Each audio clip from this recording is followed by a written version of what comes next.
Ik kwam eens op squallen, ging mijn lesje wel leerd. Maar dochs moest ik de gang op, want de leraar verstond me verkeerd.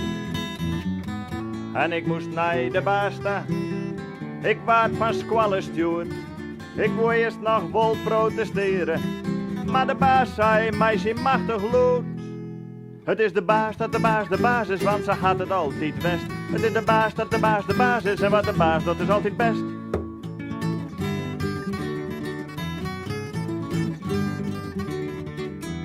Ik kwam toe in het leger, en dat liep net zo gek.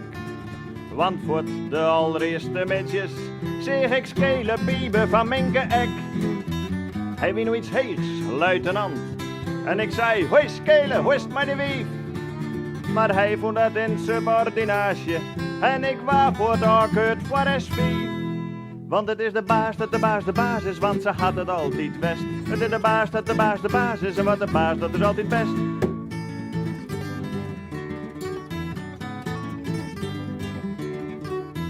Ik slag het doe onwerk in een grote fabriek. Mijn ene maat wie een Turk en mijn andere maat dat wie een Griek.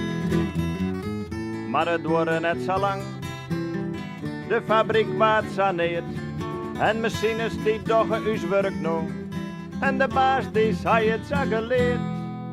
Het is de baas dat de baas de baas is, want ze had het altijd best. Het is de baas dat de baas de baas is, en wat de baas dat is altijd best.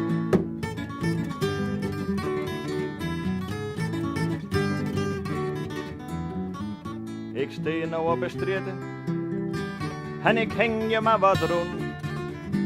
Maar lokkig had mijn wiefke in de stad nog een aardig baantje gevonden. Van een beetje kwam ja thuis, mij haar eerste jild in de boes. En ik zei, mooi zo vanken jou dat mij, maar ik ben hier op lesdags de baas in een huis.